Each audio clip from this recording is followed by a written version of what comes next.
All right, here's your workout for May 18th. So one of the things we're working on this month is our weightlifting. And we'll test on that in the first week of June as well.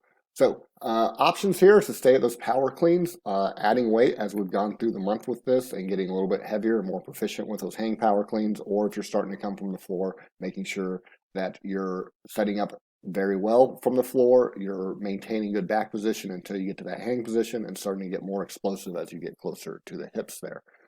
At the purple and brown, we have a chance to practice some squat cleans here. So when you don't see the word power clean or a hang or anything like that before the word clean, that's implying a squat clean there. So catching that in the bottom of the squat.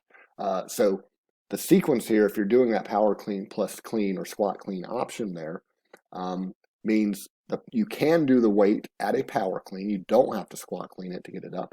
And just so you know, the squat clean should be the heavier version of your clean because you don't have to pull the bar up as high before you get under it.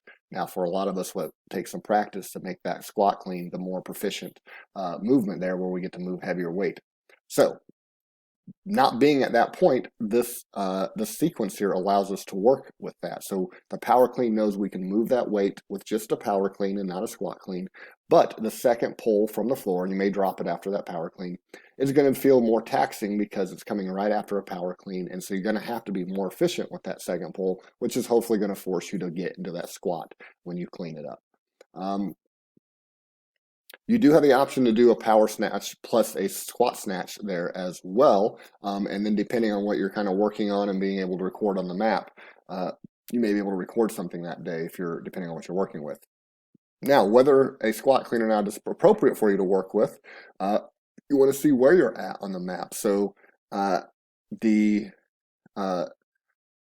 about the purple for both men and women, the power clean tops out at about 160 for guys and 110 for ladies. So if you're kind of heavier than that, and it's probably getting close to being appropriate to practice those squat clean variations there.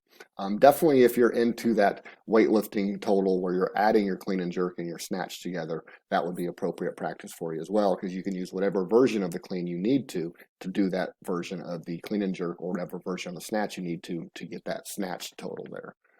After that, we've got a pretty straightforward workout here. There's going to be definite breather here with a 14-minute AMRAP. Got some jump rope options, lots of jump rope option there.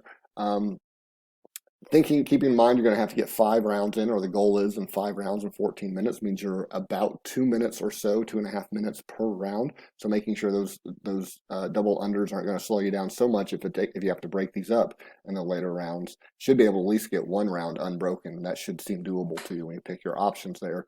And then keeping the dumbbell moving. These are dumbbell hang snatches, and they're alternating dumbbell hang snatches. So making sure you're understanding how to transfer that hand with that dumbbell on the way down. Basically, I like to bring the dumbbell down to my shoulder and then drop it into the bottom hand, set up in that hang position where that dumbbell gets between my knees and my hips before I explode back up there, bring it back down to my shoulder and drop it in the other hand on my way down as I cycle through those dumbbell hang snatches. And then you got some burpees over the dumbbells or bodybuilders. Just want to think about moving efficiently for 14 minutes. Try to stick at that 2.5 minute pace per round here.